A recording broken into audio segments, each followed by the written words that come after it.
Olá, professor Diego. Olá, futuros técnicos industriais da modalidade eletrotécnica.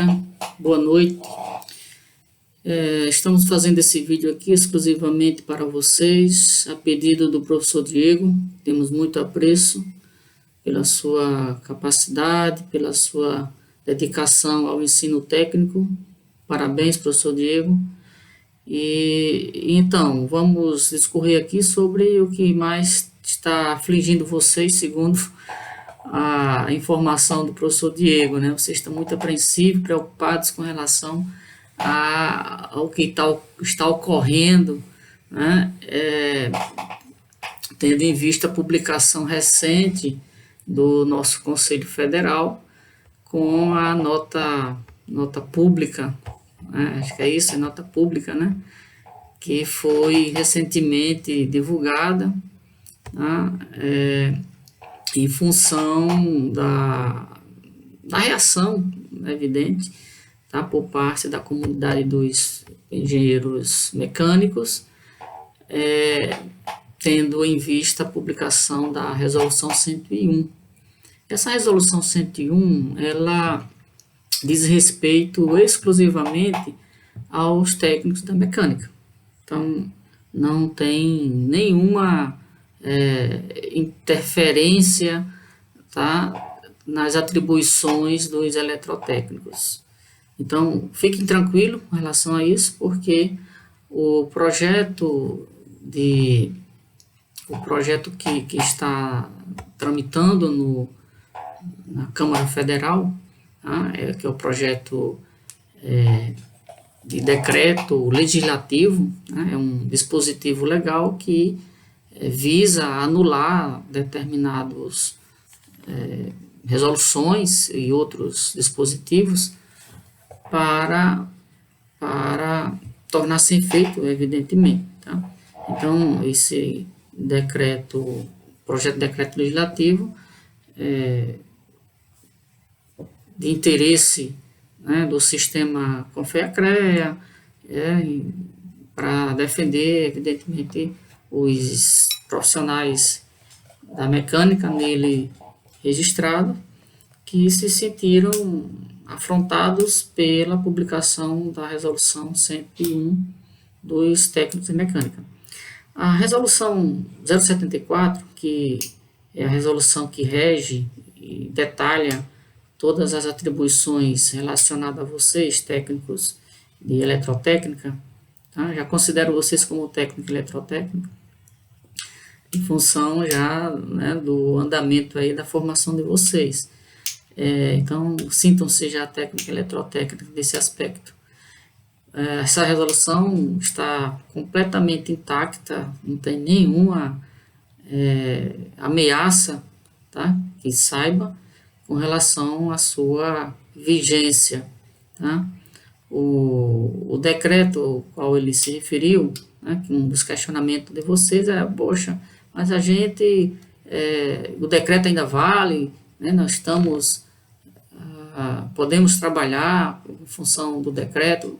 Com certeza sim, né? O decreto, ele está em vigor, em pleno vigor, não existe nenhuma ameaça concreta no momento para anular o decreto, né? Ou seja, para fazer isso teria que ter uma lei, tá, que venha a revogar, tá, esse decreto. Então, isso aí não fiquem tranquilos. Bom, a resolução, né, 74, que é essa que a gente tem que explorar para vocês, ela é muito detalhada, tá? Discrimina detalhadamente as atribuições que competem aos eletrotécnicos. Então, eu recomendo a todos que leiam atentamente, entendam ela, se tiver dúvida em algum artigo, algum parágrafo, busque, né, entendimento com quem certamente já sabe, e explore ao máximo e usem, né, suas capacidades, profissionais, tá, ao máximo que puderem. Tá? com base nas atribuições asseguradas a vocês que constam nessa resolução 074. Então, olha, fiquem tranquilos, né? Essa nota pública, ela foi bem direcionada, tá? Como uma nota que, na verdade, o Conselho Federal, né, ele busca defender os direitos e interesses dos profissionais, né, nele registrado, e essa é a finalidade. Bom, o que mais a gente pode estar tratando? O Diego me falou que teríamos aí um tempo de 10 minutos para discorrer isso, de 5 a 10 minutos, e já discorremos aí 5 minutos, né? Vamos agora buscar uma informação, trazer uma informação para vocês com relação ao detalhamento da resolução. Eu vou tentar aqui buscar a resolução, tá? E citar para vocês o que dispõe o artigo 1º dessa resolução. Esse artigo 1º, ele é a base, né, é o início, né, para todas as atividades inerentes à profissão de vocês, tá? Então, ele traça 5 bases, tá? E daí dessas bases o detalhamento deles vem em seguida, certo? Então, vamos lá. O primeiro, né, o primeiro item desse artigo 1º, né, onde no capítulo do artigo diz: os técnicos industriais com habilitação em eletrotécnica têm prerrogativas para. E aí, vamos a ele agora. Que prerrogativas os eletrotécnicos têm? Tá? Então, primeira prerrogativa: conduzir, dirigir e executar os trabalhos em eletrotécnica, os trabalhos de sua especialidade, tá? Em eletrotécnica, no caso. Prestar assistência técnica no estudo e desenvolvimento de projetos, tá? De pesquisas, voltadas para sua especialidade. É lógico, né? Você está se formando em eletrotécnica, então todas as suas atividades devem ser voltadas, né, no âmbito dessa especialidade. O terceiro item base é orientar e coordenar a execução de serviços, né, dos serviços de manutenção, equipamentos elétricos e instalações elétricas. O quarto, dar assistência, né, técnica na compra, venda e utilização de produtos e equipamentos especializados da área elétrica. Tá? E o quinto e último é responsabilizar-se pela elaboração de projetos, tá? E execução, logicamente, desses projetos ou execução de outros projetos que você não tenha tido o privilégio de ser autor do projeto. Então, você tanto pode executar o projeto de um terceiro ou pode também projetar, tá? Dentro das suas limitações que consta no decreto e na resolução até 800 kVA, né? Desde que compatível com a sua formação. Então, os currículos, as grades curriculares, elas têm que contemplar esse conhecimento para que vocês tenham, de fato, o direito a exercer, né? Não pode, né, se aventurar a fazer, tá, uma atividade, um projeto de 800 kVA, né, que sem o conhecimento técnico, isso é evidente, tá certo? Bom, os outros artigos dessa resolução, como eu falei antes, eles detalham, tá? Então, como o tempo já está se esgotando, eu vou citar aqui o artigo 2º e um dos itens do artigo 2º, tá bom? Então, vamos lá. O artigo 2º diz o seguinte: as atribuições profissionais dos técnicos industriais com essa habilitação eletrotécnica para efeito do exercício profissional constitui em...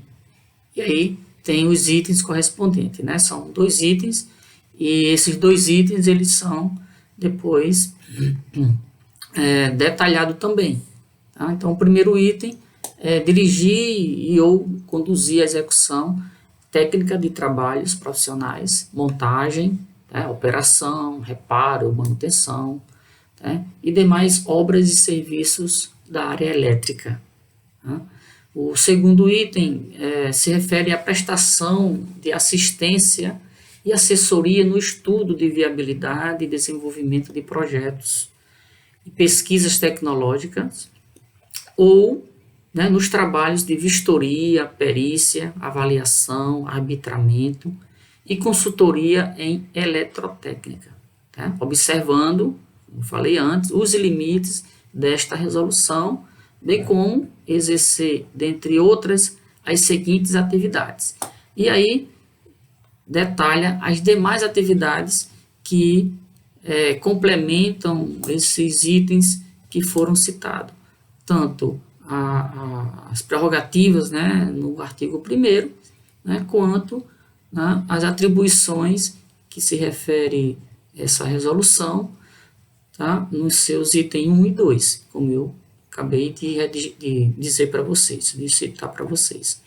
Então, termino aqui com a recomendação para todos que façam um exercício de leitura e interpretação dessa resolução. Se tiver alguma coisa que não conseguiu entender, né, plenamente, busque orientação, busque alguém que possa, tá, tirar essa dúvida de vocês, o professor Diego, eu estou à disposição também. Então esse é o recado, fiquem tranquilos com relação a essa nota que a federação, né, publicou, né, foi em função desse projeto que o Sistema Confea-CREA entrou, né, para atender os anseios dos profissionais, engenheiros mecânicos, né, por se sentirem ofendidos, né, com a publicação da Resolução 101, que é destinada aos técnicos de mecânica. Citando aqui só um pequeno histórico com relação à eletrotécnica. O nosso decreto 90.922, ele foi muito generoso, tá? O que alguns falaram na época, com os eletrotécnicos, tá? Em função dos 800 kVA. E, logicamente, para a gente não é generoso nesse aspecto, não, porque temos conhecimentos eletrotécnicos pelo estudo, pela grade curricular, tem conhecimento para isso. Então, para a gente é tranquilo, é pacificado isso, e entendemos que o decreto está perfeitamente dentro dos parâmetros de legalidade e também oferindo aí o direito assegurado ao eletrotécnico pela formação que lhe permite fazer isso. Perfeito. Tá? Mas em grande parte, né, das nossas atividades técnicas, especial na eletrotécnica, foi muito rechaçado pelo sistema Confea-CREA há tempos atrás.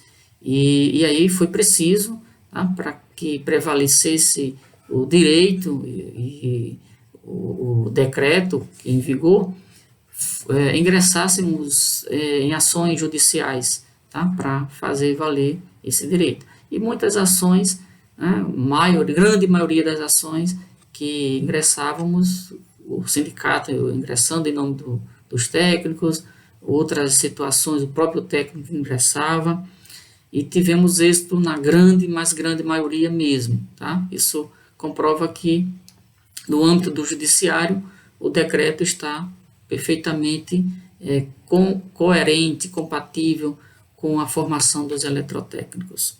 Tá bom? Então, fiquem tranquilos que essa ameaça aí não chegou para os eletrotécnicos, que mantém aí a resolução intacta perfeitamente, sem nenhum tipo de ameaça até o momento, né?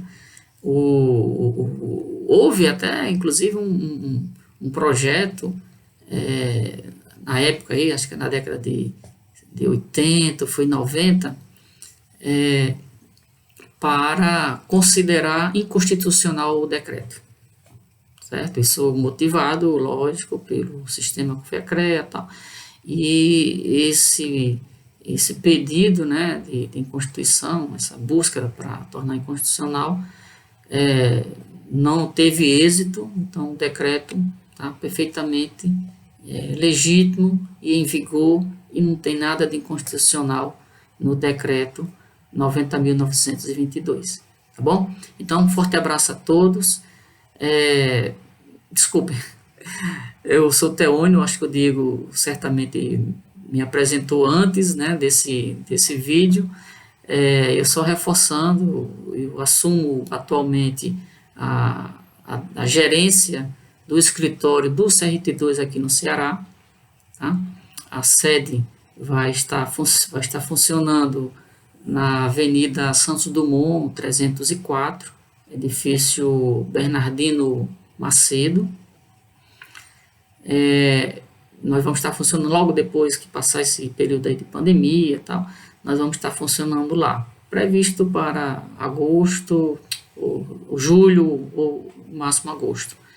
Tá bom? Então, nós vamos estar lá no térreo mesmo, vocês vão identificar facilmente, caso queiram lá nos visitar, temos aí o maior prazer de recebê-los todos, tá bom? Então, eu sou gerente, né, do escritório, assumo também a presidência do Sindicato dos Técnicos, tá? E eu faço aí o convite especial para todos vocês conhecerem, né, o sindicato e se filiarem ao sindicato, tá? Além do registro profissional no conselho, tá? Buscarem filiação ao sindicato. E cabe aqui uma breve explicação, tá? Apesar de estar passando do tempo, né, já estamos com 16 minutos, mas aguenta um pouquinho aí, professor Diego. O conselho é o órgão fiscalizador, registra e fiscaliza, enquanto o sindicato é a instituição que defende os direitos e interesses do técnico nas suas atividades profissionais direta no mercado de trabalho, tá? E alguns interesses, tá, pessoais que o sindicato alberga muitas vezes, tá, o técnico dando consultoria jurídica, tá, buscando algumas resoluções nesse aspecto. Então, o sindicato é a instituição que busca defender os direitos e interesses do técnico, do profissional técnico, na relação trabalho, tá certo? Então, para a gente é uma satisfação recebê-los também. Então, um forte abraço a todos, esperamos a visita de vocês, tá? Nosso telefone vou deixar aqui, né, para que vocês, querendo contactar conosco, fiquem à vontade. 85 98773 0936 é o WhatsApp. Vocês podem se comunicar comigo dentro dos expedientes ou até um pouquinho mais fora do expediente, à noite. Deixa um zap, um recado que geralmente eu retorno. Se eu não atender de imediato, mas retorno com certeza, tá bom? Então, forte abraço a todos e estamos à disposição.